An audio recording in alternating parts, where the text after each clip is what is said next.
In this video, I will show you how to fix the issue of being unable to delete a mounted folder in Windows. This happens because the previous mount point was not unmounted completely. To solve this, right-click on the Windows Start icon and open PowerShell as an administrator.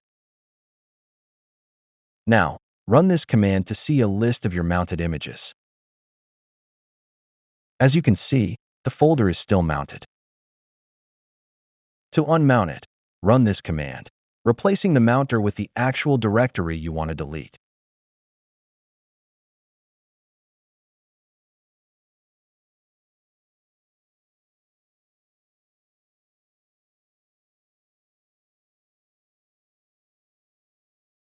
After unmounting, you should now be able to delete the mount folder.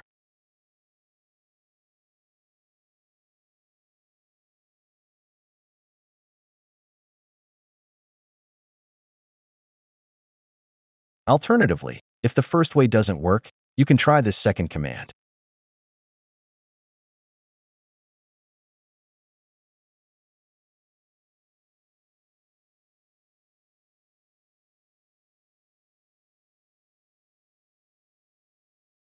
That's it.